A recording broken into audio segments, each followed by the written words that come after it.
Well, good evening, everyone, and a very warm welcome to all of you, to the American Academy, and especially to this important occasion, the Kurt Viermetz Lecture, and especially to our speaker, Nicholas Eberstadt, who will speak tonight on Overlooked Crisis, the Post-War Collapse of Work for American Men.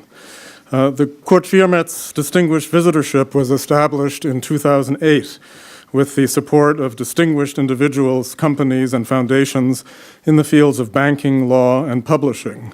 We are especially excited and grateful that some of our key donors are present tonight: Rudolf Delius, Eric Lindner, Klaus Pohle, and Hannes Schneider.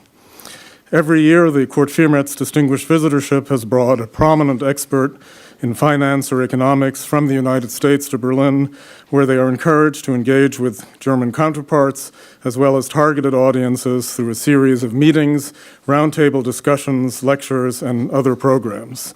Previous Kurt Viermetz visitors have included Barry Eichengreen in 2016, Larry Summers 2015, and Fred Bergsten in 2014. And I recall myself personally that when I arrived here in spring of 2016, I overlapped with Kurt Viermetz on what I believe was his final visit to the Academy, and I will always remember how warmly he welcomed me in the spirit of his extremely deep devotion to the American Academy. This is not Nick Eberstadt's first visit to us in the Academy. He was a Bosch Fellow in Public Policy in spring 2008 while working on the topic Demographic Change and the Future of Europe, Implications for International Security and Transatlantic Relations. At the core of the study, he examined how aging populations and population stagnation might affect the relationship between the United States and Europe. Nick earned his AB, MPA, and PhD at Harvard, and his MSc, Master's in Social Science or Studies? Master's in Science at the London School of Economics. He became the Henry Wen Chair in Political Economy at the American Enterprise Institute in Washington in 1999. He researches and writes extensively on demographics and economic development, as well as on international security in the Korean Peninsula and Asia. He is also a senior advisor to the National Bureau of Asian Research in Washington, and domestically his focus is on poverty and social well-being. Among many books and monographs are Poverty in China, The Tyranny of Numbers, The End of North Korea, The Poverty of the Poverty Rate, Russia's Peacetime Demographic Crisis, and his latest, Men Without Work, America's Individual Crisis. As a labor expert and political economist, Nick has been invited to offer testimony before Congress on numerous occasions and frequently serves as a consultant for a variety of units within the U.S. government. We'll start with his presentation, then we'll have some time for an open question and answer period from the audience. Our two requests to you are first to identify yourself to the microphone or in the microphone efficiently, and then, as we sometimes say, to say something that actually has a question mark at the end of it, and which I think will gratify our speaker as well as your audience. And then after the question and answer period, we invite you to join us next door for a reception. So a warm welcome to Nick Eberstadt.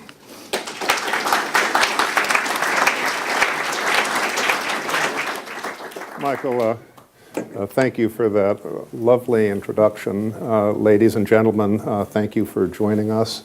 It's an honor to be invited to give the Kurt Viermetz lecture.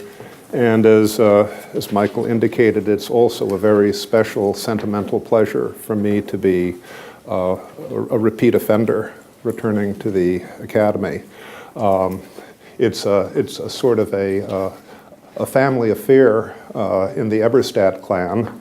I can tell you that my father, who is still alive, has very fond memories of time visiting at the Academy, as does my wife and two of our children who were with us at the time.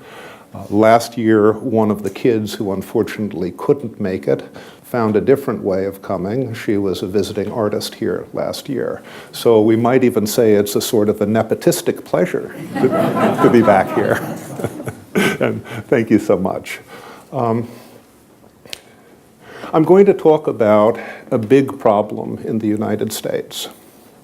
And sometimes big problems can be overlooked for a very, very long time. It seems sort of strange that we should live in an age of the information revolution and at a time of the big data transformation and still have enormous problems that sometimes can hide in plain sight. This problem that I'm going to talk about tonight, the collapse of work for men over the post-war period, is a problem that was building for 50 years and was more or less ignored in Washington, in the punditocracy, and in much of the academy. There was something that happened last year that brought some new attention to it. I think it was called the election of 2016. Now we have a little bit more attention to this problem, but I'm going to make the argument this evening that we don't have nearly enough attention to it yet. It's a social problem for my country. It is an economic problem for my country.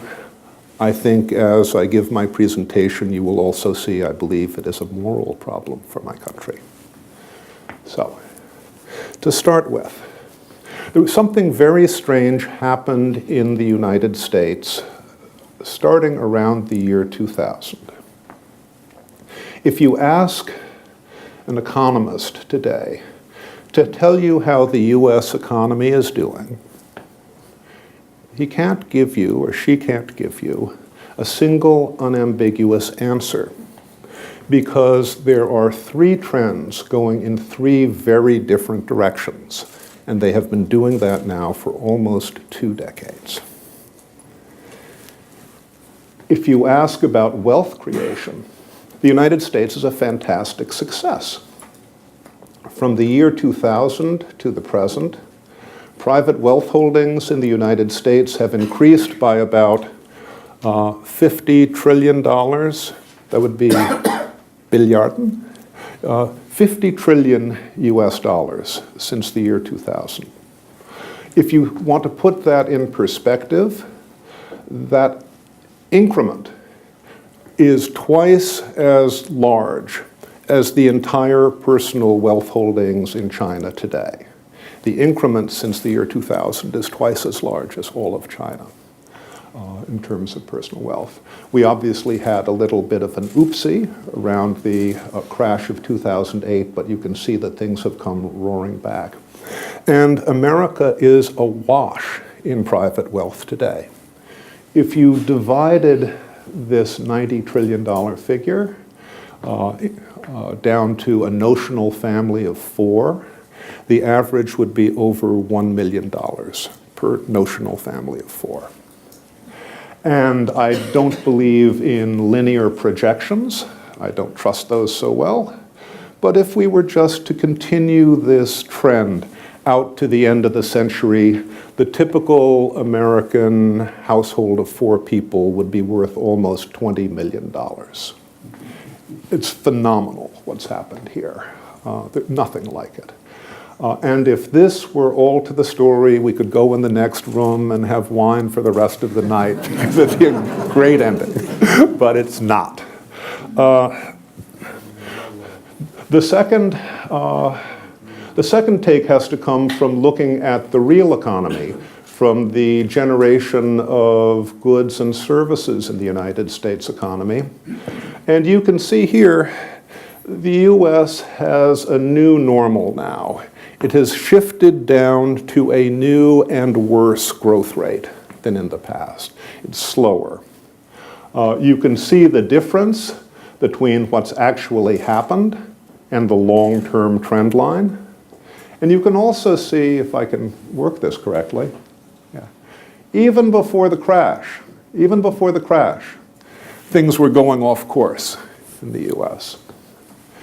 Today, the gap between where we really are and where we would have been if we had continued on the previous course is about 20%. Per capita income, per capita output is about 20% lower than it would be today if we had continued on the pre-2000 trend. And even among friends, 20% is a lot. But there's something that's even worse than this. And that's looking at what's happened with the labor markets in the United States. In the US television and late night television, in earlier years, they used to have an advertisement where somebody was saying, "Help, I've fallen down and can't get up." This is help, I've fallen down and I can't get up. What it shows is the so-called work rate, the employment to population ratio for the 20-plus group in the United States. And you can see the recession after the year 2000, before the crash of 2008. And this miserable thing here is our unprecedented long-term economic recovery, that thing there. If the United States were only back to work rates of the year 2000, we would have almost 10 million more paid jobs in our country for men and women than we have today. We would have almost 10 million more paying jobs. Just think of that. But of course, a paying job can just be for an hour a week. This is all people with any employment. If you look at the hours worked per capita also fell along with this drop in work rates. So, what I've just shown you is more wealth for the wealth holders for almost 20 years, less work for the workers for almost 20 years. I would suggest to you that that frames the background for an almost classical populist reaction, right? And in retrospect, that's quite easy to see, although it wasn't always so easy for people to see in 2016.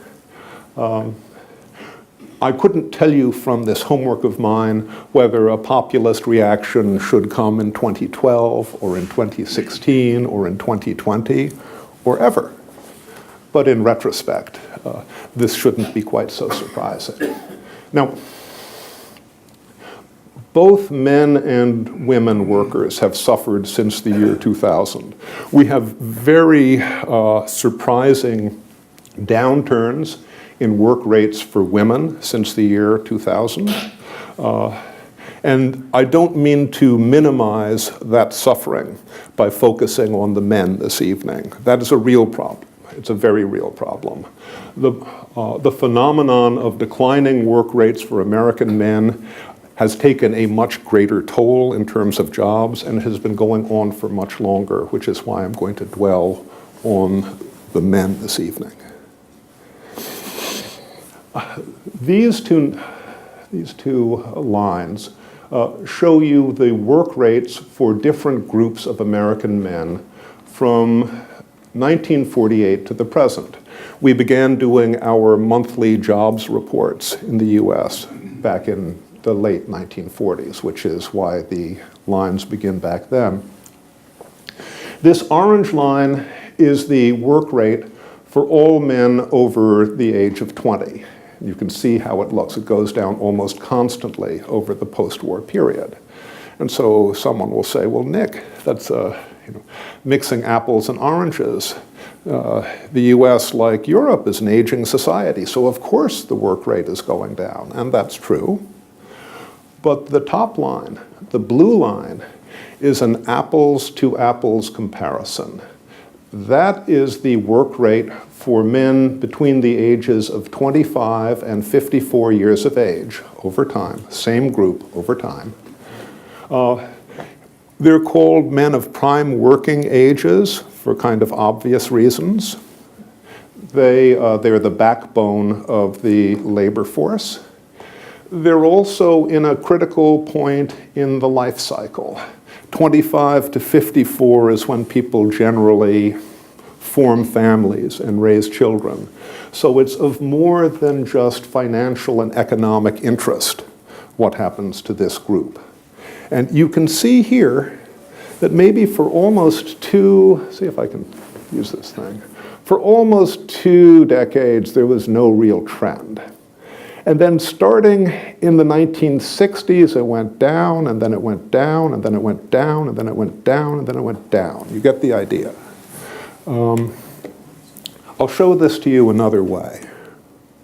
This is if we look at the percentage of prime age men with no paid employment from the end of the post-war period to now. And you can see that for every decade, the monthly average of men without paid work increased. Not steadily, but it ratcheted up decade after decade after decade. And now, for our latest decade, the monthly average is over 16%, over 1 man in 6 without paid work. It's a little bit better right now because it's only a little bit more than 1 man in 7. But that's where we are. If you asked me how this compares to the historical past, it just happens I can tell you. As I mentioned, we didn't have jobs reports on a monthly basis before World War II. Our only really detailed labor force information in America came from our population censuses, which we're required to conduct on the basis of our Constitution every 10 years. So we have a point of information from 1930 at the beginning of the US Great Depression, and a point of information in 1940, towards the end of our Great Depression. And I should just say here, each one of these charts has boring little citations in it in case anybody thinks I'm making any of this stuff up. This is not fake news. You can replicate the figures. At least being able to reproduce somebody's research is the beginning for a debate or a discussion, instead of sailing past one another. If one compares the most recent job report for the USA, which was in September, we don't have the October numbers yet, but if we compare the most recent numbers for the prime age men, it's worse than it was in 1940. It's a little bit lower today than it was in 1940. And it's a lot lower than it was in 1930. Same thing if we're looking at men 20 to 64 years old. The work rate in September was lower than it was in 1940 or in 1930. So when I say to you, ladies and gentlemen, that in the United States today, we have a work crisis for men that is of depression scale, I promise you I am not making this up. It sounds outlandish, but I am not making this up.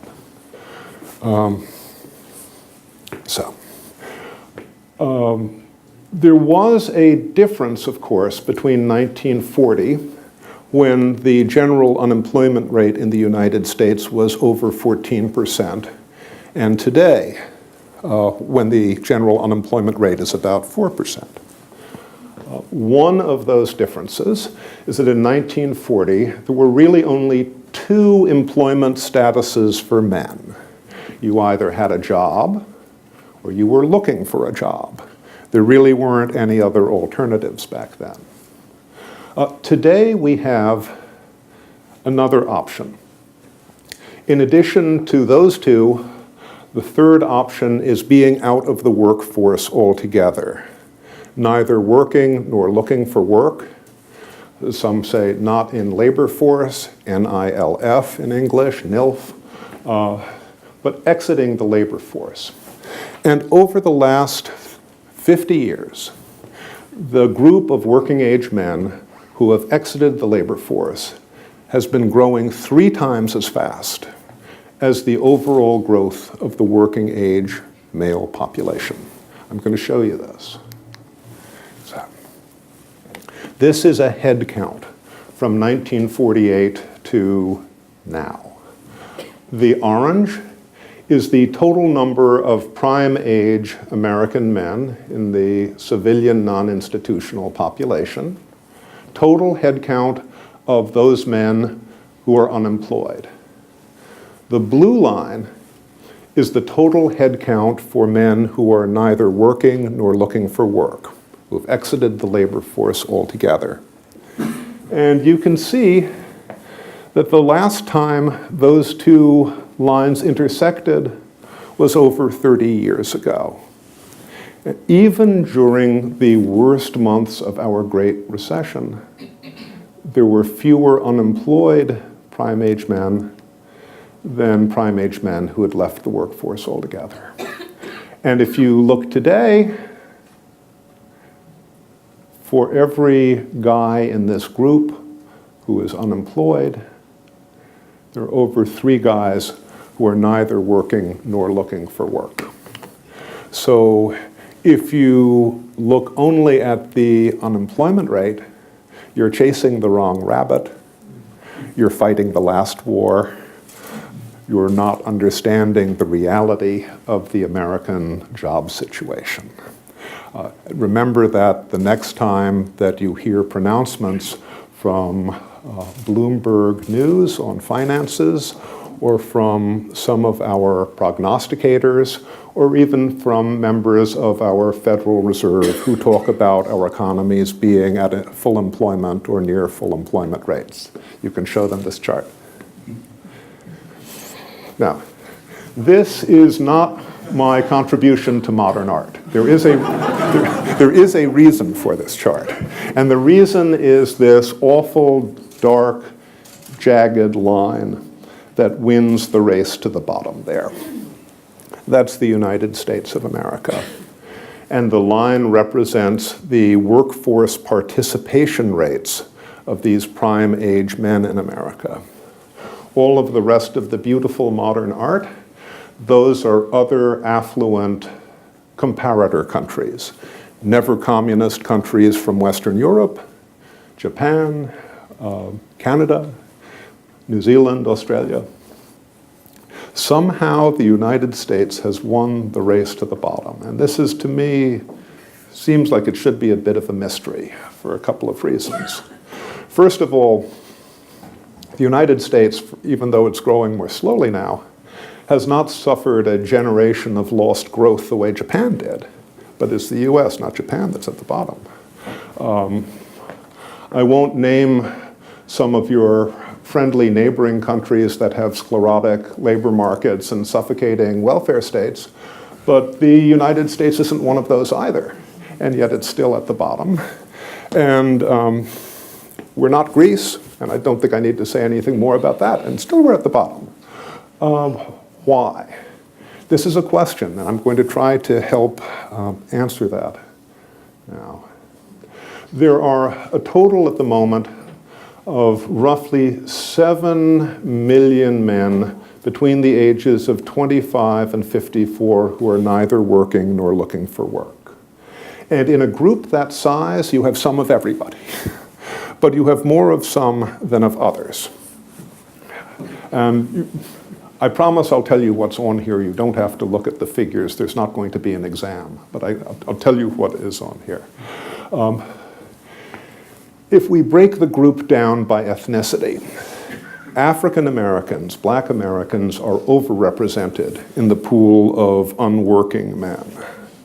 But among people of color, Asian Americans and Hispanic Americans are strongly underrepresented. They are much more likely to be in the workforce than the national average.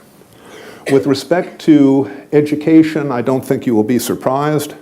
Men who have less education are more likely to be out of the workforce. Men with more education, much more likely to be in the workforce. No surprises there. What may be a surprise is marriage status. Married men are much more likely to be in the workforce Men who have never been married are much more likely, proportionately, to be in this pool of neither working nor looking for work. We have a final category here called nativity, which is an awkward phrase the Census Bureau in the United States uses. It does not have anything to do with Christmas scenes. It means whether you were born in the US or born in another country. And the distinction here is really dramatic. If you were born in another country, you're way more likely to be in the workforce than a native-born American, and it doesn't matter your ethnicity. It's true for whites, it's true for blacks, it's true for Latinos, it's true for Asian. It's true across the board. Now, when I say all of this, it may sound as if people's fates are predetermined. But people's fates are not predetermined because there is such a thing as human agency. There is such a thing as free will, even in the face of social probabilities. And I'm going to show you what that means in practice.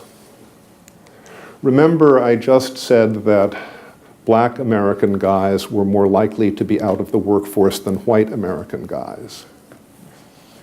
This gray line is black American guys who are married. This is white American guys who've never been married. And this is workforce participation. So the workforce participation rates of married black American guys are consistently always higher than for white never married guys. If you will pardon the verb, you can see here that marriage trumps race in a very important way. Here also. We know that education matters enormously to your workforce chances. But I can't tell these two lines apart. One of those lines is high school dropouts who are married, and the other line is college graduates who have never been married. Marriage equalizes for this educational chasm in this particular case. Now, I should hurry and add before my wife catches me. There's no magic. There's no magic here. The reason we see these results is because there are different characteristics for the groups. And people who are married tend to have somewhat different attitudes and motivations and outlooks and viewpoints and behaviors than people who are never married. And that has something to do with outcomes. No magic. So, I have to correct one thing that Michael said, one small thing. I am not a labor economist. I am simply trespassing where labor economists tread or fear to tread. I'm an interloper, and when I started to read the work that had been done by real labor economists in this area, I learned that the consensus was that the problem I'm describing is due primarily to structural economic change, to big structural changes in the US economy, like the decline of manufacturing, like the competition from China in trade, like globalization and outsourcing, and particularly the decline in the demand for labor from men with lower levels of skills. So, all of that is true, it's incontestable, but I will argue this evening that that is only part of the problem that we're seeing here this evening on the screen. And I now have 3 bits of evidence to try to convince you that structural economic change is only part of the problem. This is Exhibit A for the defense. This chart shows the percentage of prime-age men from 1965 to the present with no paid employment. Now, as you know, human beings are very unruly and poorly behaved. And so in the social sciences, there's a lot of white noise, let's say. I call that blue line a social science straight line. It's For those of you who understand this language, it's got an r squared of 0.96. It's almost a straight line. And what does that mean? Well, here's what it means. It means that you can't look at that line and tell me where the Great Recession was. And you can't look at that line and tell me where the 6 recessions before the Great Recession, but after 1965 came in. And if you look at that line, you can't tell me where China entered into the WTO, or when NAFTA was signed, or when all of those wonderful, convenient, disruptive technologies that do so much in our lives today came on stream. You can't see that in there. If this were a demand-driven story, if this were a story about big structural economic changes and demand shocks, that line could not have taken place. Okay.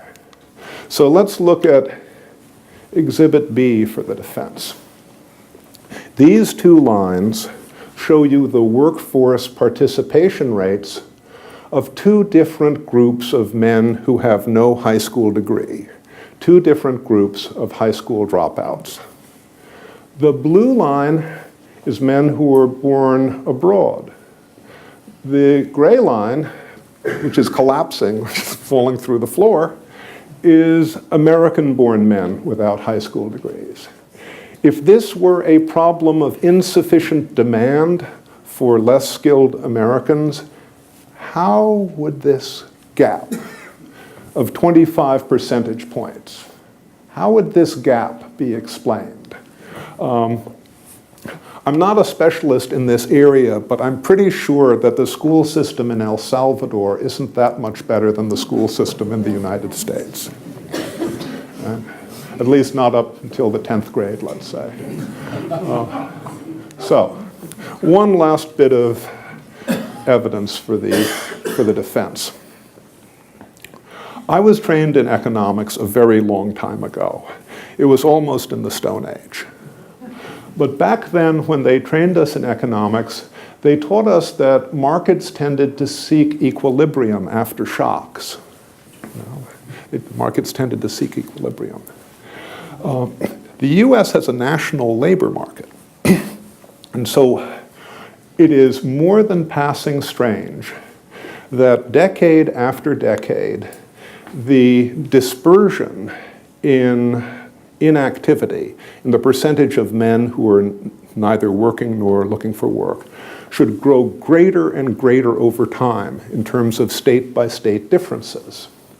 And it is also very curious that some of the states with the worst performance today happen to be located right next to some of the states with the very best performance.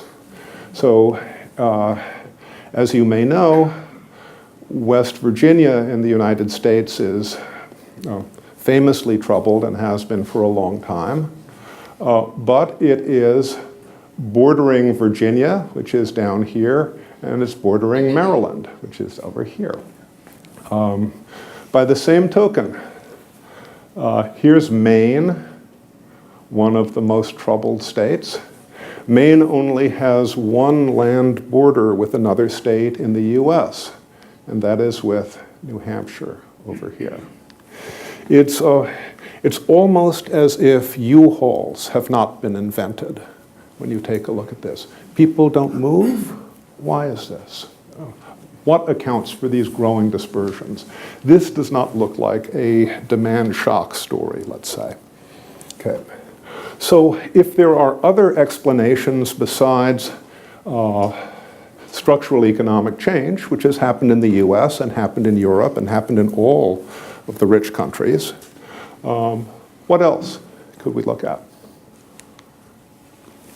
One thing I think we need to look at is some of the peculiarities of America's social welfare structure. We don't have a very generous social welfare state, but we do have a very peculiar one.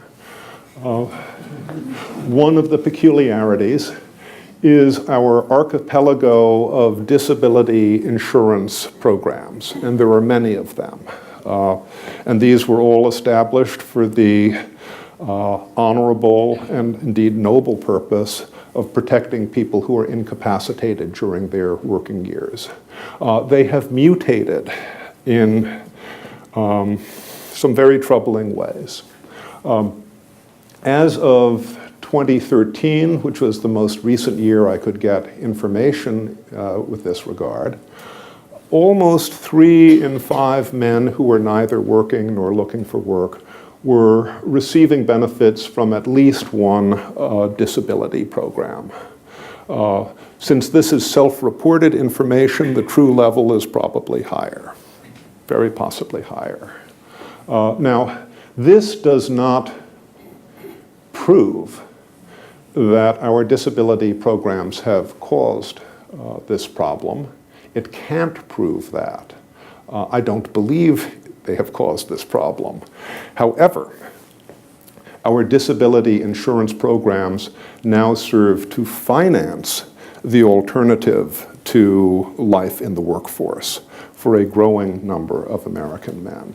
It finances an alternative that is being attractive, or taken at least, by a growing number of our citizens. And this chart, I think, is the saddest one I'm going to show you tonight,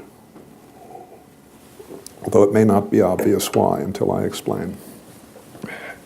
What it shows is the percentage of men by different levels of education who are obtaining benefits from different government benefit programs. So if you are out of, rather, this is in the pool of the 7 million men, what proportion by education are taking benefits. If you are neither working nor looking for work, and you don't have a high school degree, you have about a 75% chance of being on one or more disability benefit programs in the United States. And if you're in that same group, you have about an 80% chance of being on the US government's low-income health care program, which is called Medicaid. This is what I think is tragic here. The way our system works, after a few months of disability benefits, one qualifies to be on Medicaid. And I'm sure you all are aware that we have an opioid epidemic in the United States, that more people in America are dying of opioid poisonings nowadays than of gunshot deaths or of automobile deaths. This is a problem that's been building for 20 years. We had a terrible, inadvertent mistake that was related to this. Until very, very recently, if you were on disability and on Medicaid, you could go to what we might call a pain pill factory, and you could find a pain pill factory doctor, and the pain pill factory doctor would write you a prescription for 90 OxyContin narcotics for a 1-month period. That's a lot of OxyContin for a 1-month period. And you would pay out of pocket $3 US. And who would pay the rest? Medicaid, or more to the point for those Americans who are in the room, the taxpayers. It was an entirely inadvertent, unintended consequence here. I suppose you could say it brings new meaning to dependence upon government, but that wouldn't be a terribly funny joke. What's happened here is tragic. It is, we're still only starting to understand the interactions that were involved here. But if I tell you that Alan Kruger of Princeton University, former head of the Council of Economic Advisors for President Obama, published a paper last year showing that almost half of these men not in the workforce reported taking a pain pill every day, that's related to this.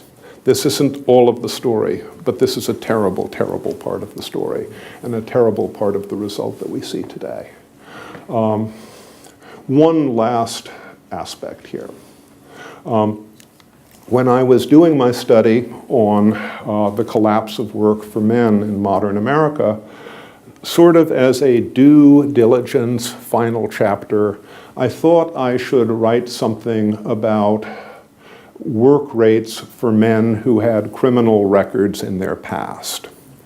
So I went to the Statistical Abstract of the United States and went to the chapter on work rates for men with criminal records. And I found there was no such chapter in the Statistical Abstract. And I looked on the Census Bureau website, and I found, in fact, they had no information about this at all. And I went to the Justice Department's Bureau of Justice Statistics, and I found they had no information about this at all. In fact, I found out that most felonized Americans are invisible statistically.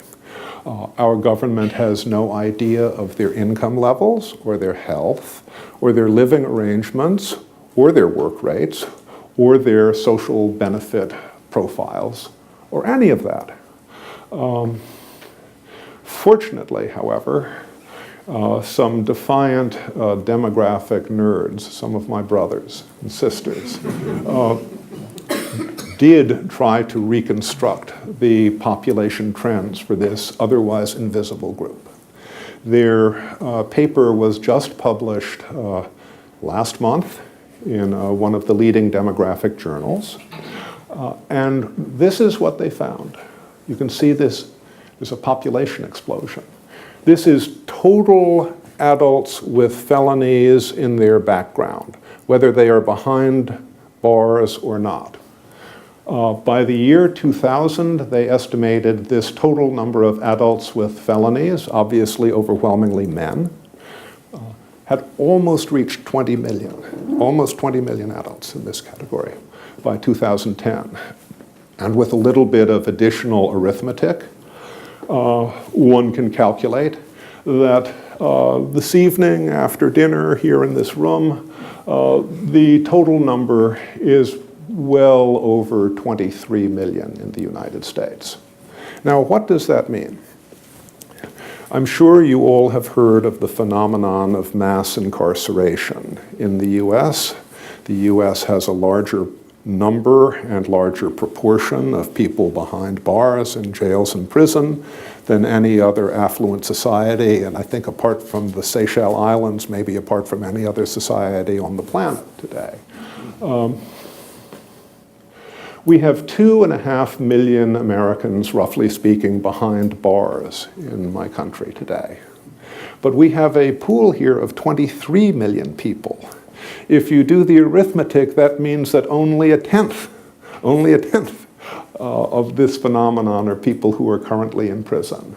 9/10 are people who are in society as a whole. And the question then arises, what are their work profiles? What do those look like? I can't tell you precisely because Uncle Sam forgot to collect the information on it. But we have our ways of trying to get at these things.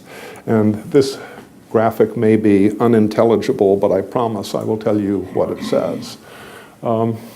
This comes from a non-government survey which asked people not only about their incomes and work and other things, but also about whether they'd had trouble with the law in the past.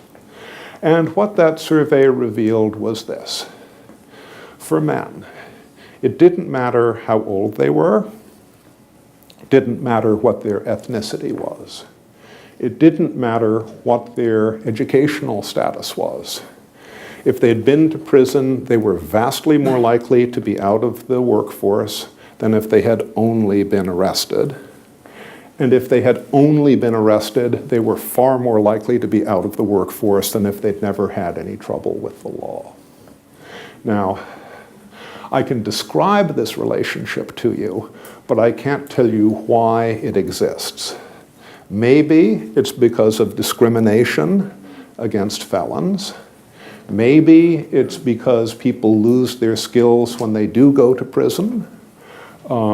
Maybe it's because the sort of people who get in trouble with the law also tend to be unattractive job candidates. Maybe it's some combination. Maybe it's something else. We have no way really of knowing yet because we don't have the evidence that we'd expect to have if we had the government collecting information on 20 million members of our country. So this, however, is clearly part of our jigsaw puzzle and clearly part of the reason why America had that exceptional decline that I showed you in my modern art chart. To conclude this depressing lecture, I haven't shown you anything that's good. There's nothing good in this set of trends. It is bad for economic growth, this collapse of work for men. It is bad for income and wealth gaps in the United States. It's bad for dependence on social benefit programs. It's probably bad for public debt. It's certainly bad with respect to the pressure that it puts on fragile families. It's bad with respect to social mobility, and it's bad for civil society. My hope in doing this study was to shed a spotlight with the aspiration that by shedding a spotlight on this, people from all around the public sphere, the political circles in the United States, from all sorts of different perspectives, could offer some of their suggestions for how to deal with this. Because if we let this problem remain the elephant in the room or hiding in the corner, I fear it may certainly worsen. Thank you very much for your attention, and I'm happy to discuss any of this you might like.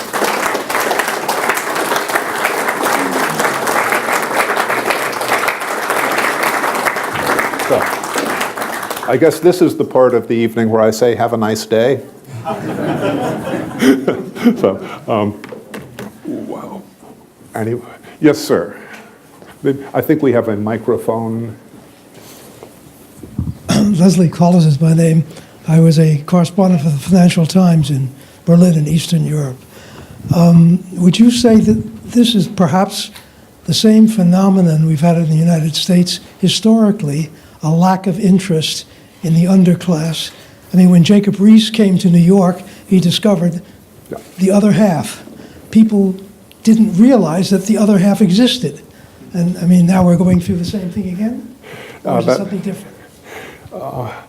I think it's all too similar to Jacob Riis and to how the other half lives. It's a little bit, in some ways, it's a little bit less defensible today than I think it was maybe back then. I mean, it's kind of remarkable that a problem like this should be able to linger and grow for so many decades with so little attention from those who are ostensibly in policy circles. I have a colleague and friend at the American Enterprise Institute named Charles Murray. Charles Murray has something called the bubble quiz, 20 questions. Whether you are in the bubble or not, you can look at it. Bubble quiz, Charles Murray, Google. Take the quiz. It's very informative to find out if you're in the bubble or not. Part of the answer is that Washington has been in the bubble. So much of Washington has been in the bubble. Even the elected representatives who are ostensibly representing people in this group. And whatever else one might say about it, it seems to show a really extraordinary lack of empathy. But I think that once there is information about this available, I hope that that may help to, stimulate some empathy. Yes, please. Yeah. Reginka, a business lawyer, coming from a banking field, perhaps therefore my question. I'm missing a little bit those technological issues in those paragraphs. I'm missing the tax push and pull factors. I'm missing the, perhaps one benefit could be, for example, the shift of workforce to Asia aspects. I mean, this could be also a stabilizing aspect, which of course, on the other hand, is not contributing to any wealth building in the US. And I'm missing a little bit the stock dependence on the wealth figure, perhaps, if you could elaborate a little bit on these aspects. Sure. Okay, so if I tell me if I'm responding to your question or not. So we've got, with respect to the wealth growth, we've got the very unusual situation of the zero interest rate phenomenon, bubble, all of the inadvertent consequences over the long term of misinvestment and everything. I mean, I think we're probably on the same wavelength about that. I was simply showing what had occurred, and I'm not saying, I'm not arguing that we aren't in a fool's paradise. I think much of what I described this evening might be described as a three-dimensional fool's paradise. But that is what has happened in that's what's happened in the US, at least up until now. Maybe tomorrow it'll be very, very different. We can look at the financial pages and see.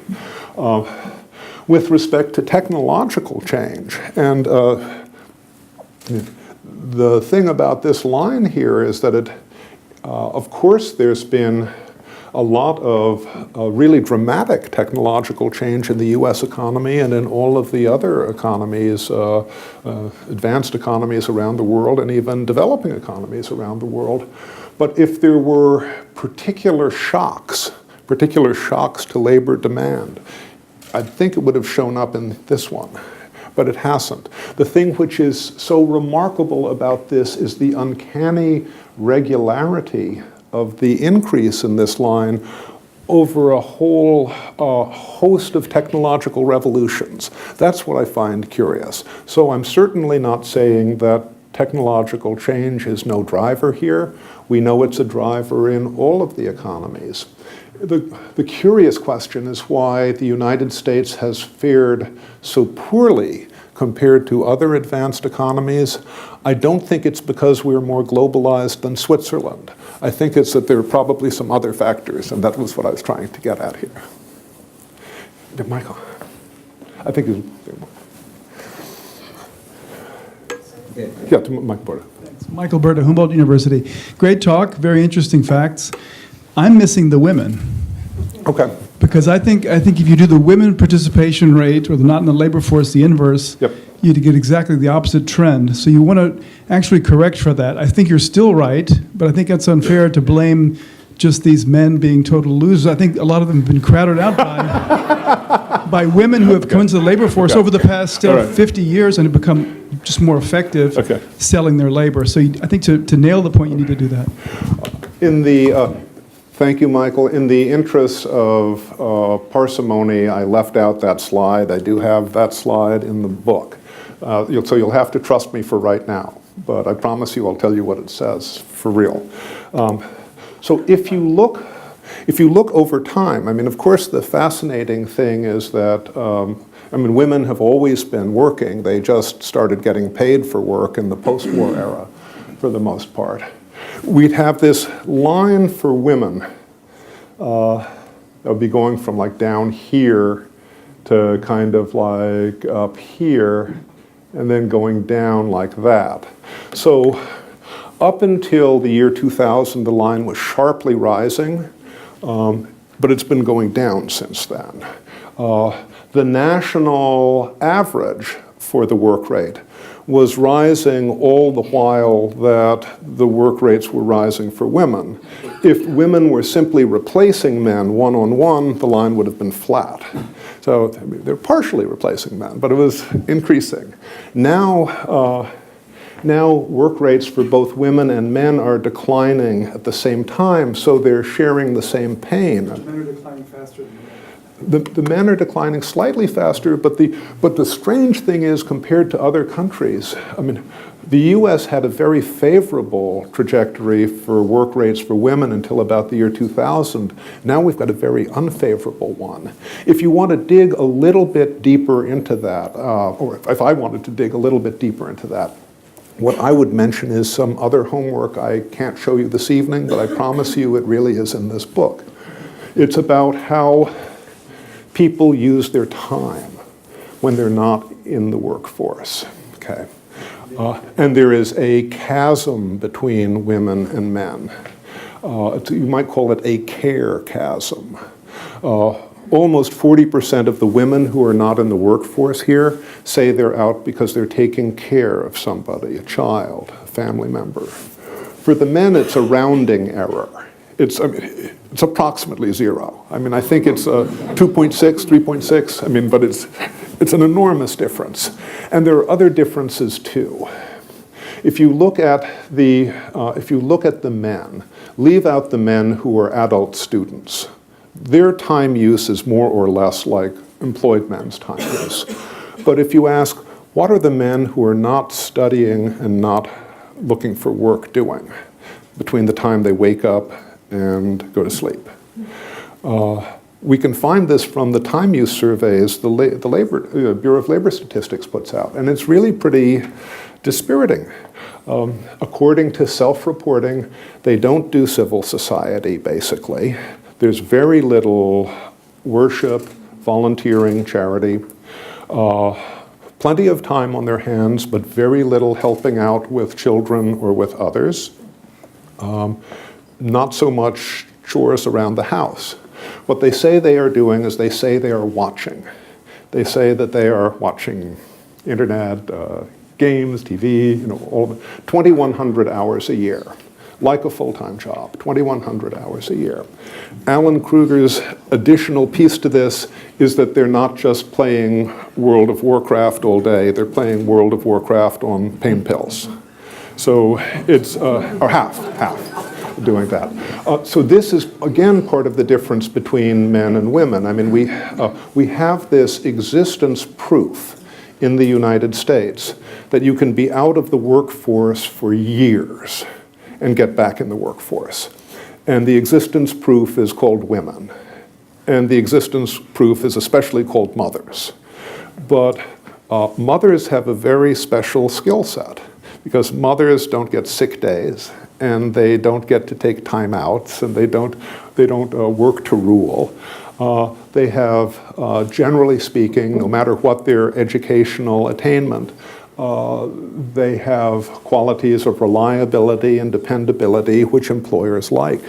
Part of the gap I think that we see here is the difference between the World of Warcraft guys and the stay-at-home moms who are wanting to go back into the workforce, I fear. Yes, Kathy. Thank you, that was brilliant and the clearest explanation I've yet heard as to the election results of November. Can you, now that you've identified the problem, Nick, can you make some suggestions about how we might get out of this ditch? Thank you, Kathy. I was very light on recommendations in the book. I mean, it's not just because I'm lack confidence in myself. It's because I thought that bigfooting the thing was the wrong way to go, since this is so obviously a public policy problem that needs participation from all around public circles. So I was a little bit light on that. And I wouldn't want to say that anything that I mention right now, came down on tablets from Mount Sinai or anything. There are lots and lots of other ways of looking at this, right? And I think we'd be better off for having people. I'm from the American Enterprise Institute, and people in America know what that is. But I think we can have people from all over the political sphere offer their own suggestions. We've got a big de facto laboratory in the United States with the 50 states and the 1,000 plus counties. We can try lots of different experiments. What I would say, there are some things that government can do, and there are some things that government should never, ever, ever try to do. Two of the things that need to happen or actually one thing that needs to happen that the government must not try to do is to fix the American family. I mean, the decline of the American family is very much tangled up in here. I can't imagine that if the US government established a Department of Family Rehabilitation or whatever it would be called, that the benefits would be better than the unintended bad consequences. So that's something that has to happen in civil society. And it either will happen in civil society or it won't. Within the range of things that government can do, I'll mention a few. One is skills. We've got more unfilled jobs in the United States today than at I believe, at any previous point in history. We've got 6 million open jobs unfilled. Some of this is a skill gap. I don't know how much, but some of this is a skill gap. Not everybody, I mean, college is not for everybody, but everybody should end up with a skill when they get out of school and get out of training, and a skill that can support them, preferably. And we haven't done nearly as well on that as we should. And that's a big order, but that's one aspect, is the skills. Another has to do with small businesses. Amazon and Apple are wonderful. I mean, thank you, Apple. But they don't employ a lot of people. They're a rounding error, really, in our employment overall. What employs people in America are smaller businesses. And smaller businesses are suffering and struggling, and they have been for 40 years. The startup rate in America, new businesses in comparison to total businesses, has been going down for 40 years. So this is not a red and blue thing. This is something bigger and deeper. Some of this has to do with the burden of taxation. Some of it has to do with the burden of regulation, not just in Washington, at the state level, at the local level. There's been a decline in the churning, and that all makes jobs. The churning creates jobs. So that's something, if it is fixed, things will look better. Easier said than done. We need, in my opinion, we need to reform our disability archipelago. We have to have a good disability system for the people who need it. We can't have a system that programmatically incentivizes helplessness and dependence until people become pensioners at age 62. It's a terrible loss of human potential, among other things. We saw a successful welfare reform in the United States 20 years ago that was bipartisan. I don't know when that's going to be possible again. But this program is screaming, reform me. The disability program is screaming, reform me. And finally, there's this question of the invisible 20 million, right? I mean, you can't have evidence-based policies unless you have evidence. And it mystifies me why the US government doesn't collect information on the people who have felonies in their background. It actually isn't that hard. I mean, it could be done. And if we did that, then we could have all sorts of different local approaches to see what works best to reintroduce for re-entry into the economy and society and family. If you believe that people have paid their debt to society, why don't we do this? So at the moment, let me just say one more thing about this invisible 20 million, because I find this so unbelievable. We're in the ironic position in the US today where actually it's the big data companies that are in the forefront of helping re-entry for the invisible 20 million. I'll give you one example. Uber, very popular in the US. Uber is a big data company, and it wants to be a good citizen. They have done an experiment where they have hired, I think, about 4,000 ex-felons to be drivers in test markets in Texas and California. And they won't tell me what their criteria are for hiring people. I think it's they have a big data algorithm. I think it's basically they won't hire violent criminals, but they won't tell me that. The bottom line is that the ratings for their drivers who have a criminal record are indistinguishable from the ratings for the other drivers. And that's a tremendous success, because this is helping these people repair their employment reputations and to get back into the labor force. And so that's great. So it's like 4,000 down, 19,996,000 to go. We could get there a lot faster if Uncle Sam helped. Anyhow, here ended the sermon.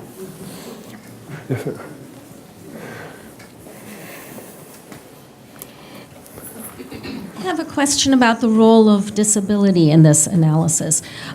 People can have disabilities due to lack of health care. Yes. They can have disability due to lack of environmental regulation, Yes, due absolutely. to lack of workplace safety. Yep.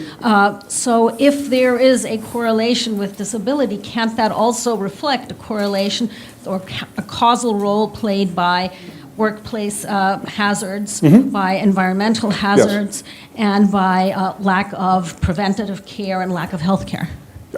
No, excellent questions. Yes, of course, absolutely, of course.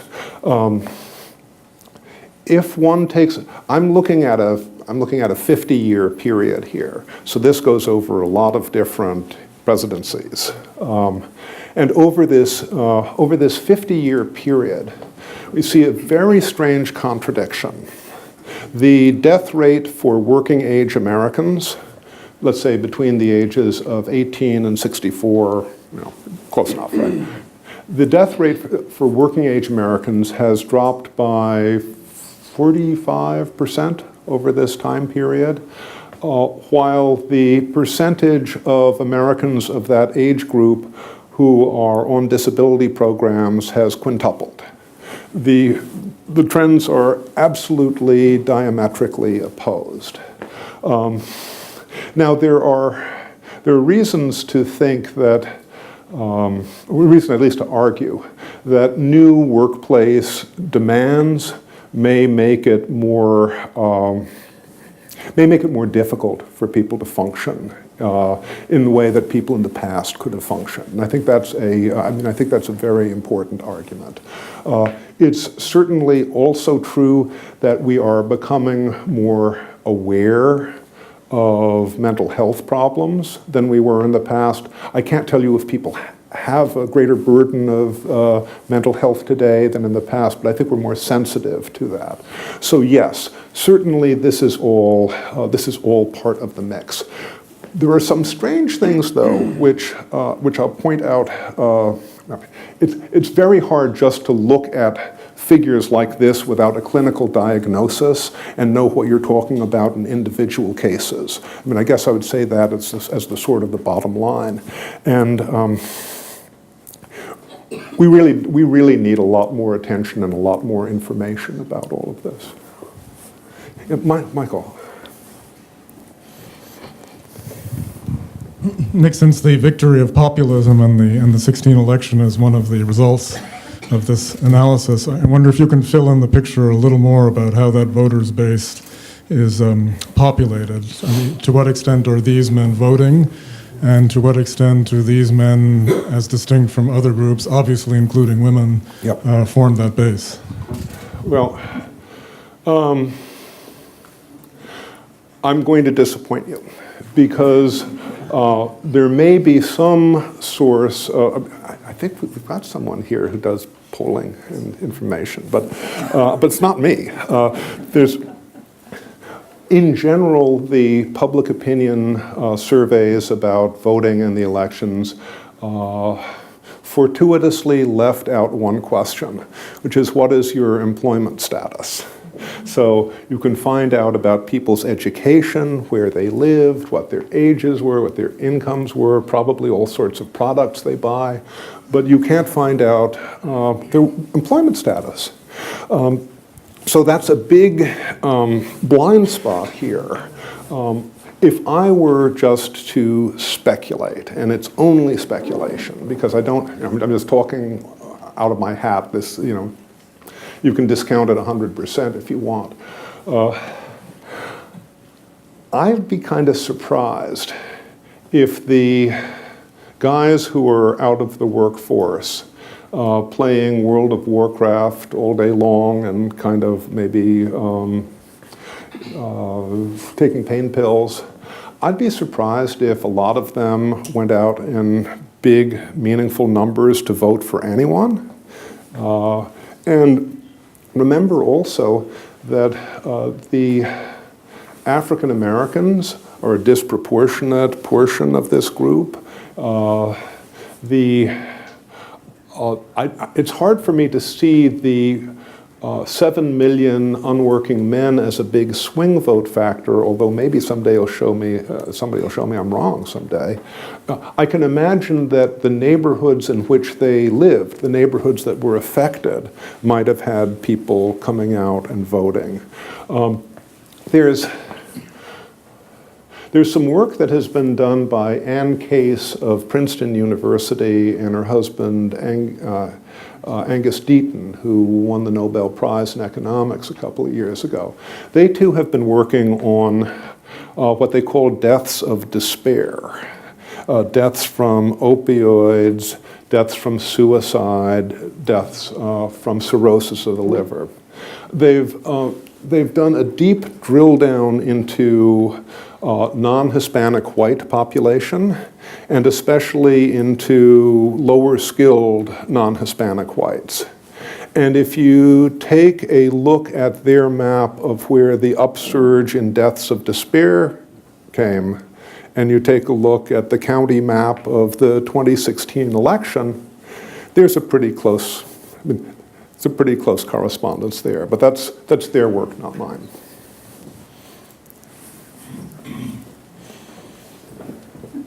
Oh, okay, I'm sorry. Hi, Yeah. I'm Dilip Gawkar. I'm a fellow here. Yeah. I'm like Yeah. Bosch fellow, so Yeah, I'm we're trying brothers. to ask you a friendly Bosch question. Yeah. I was trying to figure out, your admirable account of the phenomena of these workers who are missing. So in order to answer any of these questions about policy, you'd have to give something of a causal explanation. And I was not entirely sure what would be your causal account, that there is a reference to people who are not in this group, who are not looking for jobs, or they're not seeking employment. One of the characteristics is that they're not married. I don't know what policy solutions are there for that. I don't think there are. But that's why I said I don't think. And they are foreign born. They are native born, and I don't know if there's much solution for that either.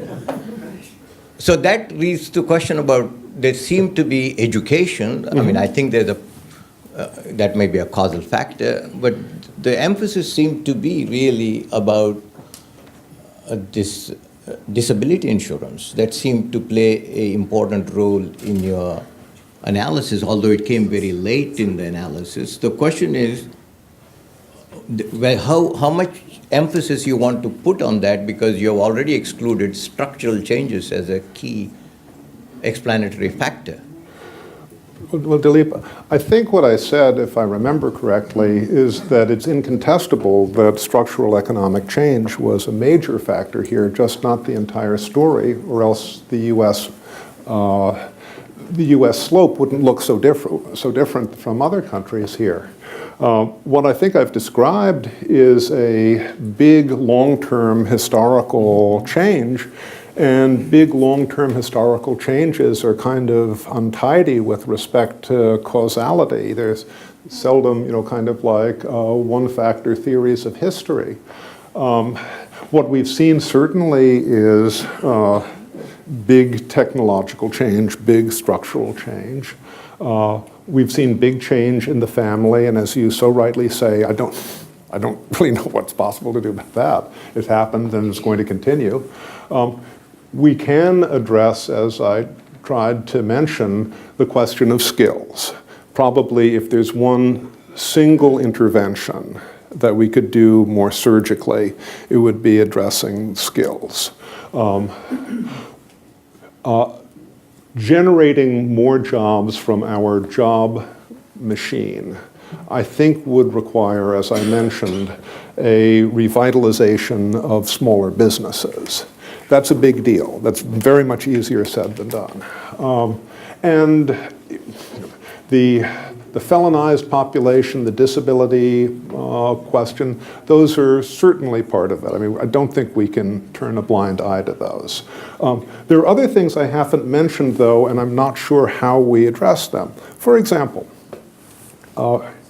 even though the United States has this reputation as the land of mobility, when it comes to geographic mobility, or social mobility, let's just start with geographic, because that's much easier to notice.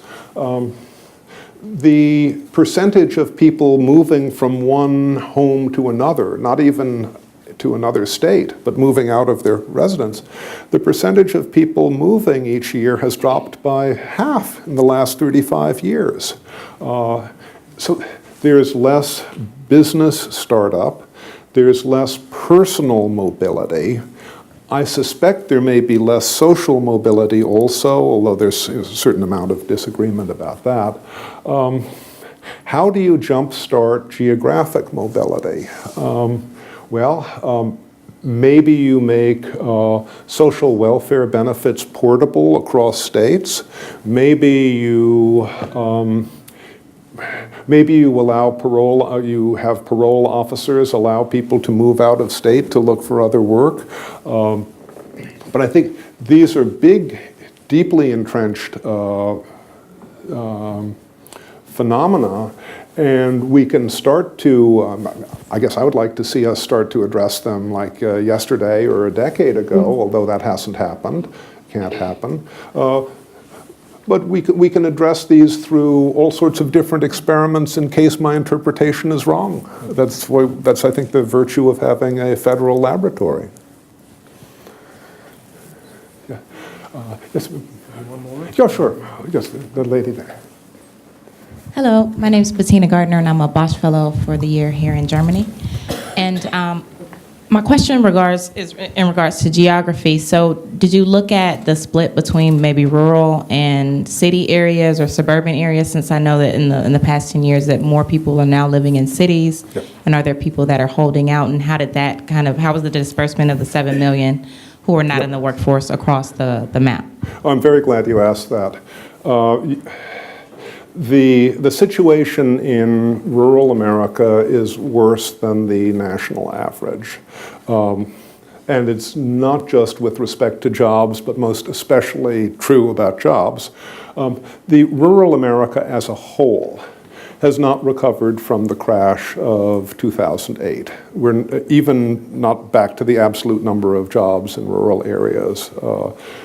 Rural areas are structurally distorted in the sense that, I mean, it sounds a little funny, but rural America is more industrial than urban America in the sense that it's got a higher proportion of manufacturing jobs. It also has a higher proportion of government jobs than urban America.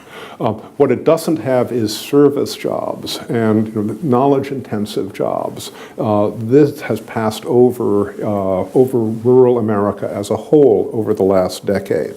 And the deaths from despair that I was mentioning about, those are disproportionately rural. So one thing I should also mention is that rural America is disproportionately white. Anglo, non-Hispanic Anglo, because the migrations to the U.S. over the last 50 years that have done so much to vitalize and transform our country have mainly concentrated in cities, and most of the people who have come to the U.S. and their children are non-Anglo. there's about almost a 20 percentage point difference in the population of Anglos in urban America and rural America. Almost 80% of rural America is Anglo, just about 60% of urban areas. So this is all in the mix too of what we've seen in the situation with jobs and also with the 2016 election, although that's not my area of expertise. Thank you. Thank you all.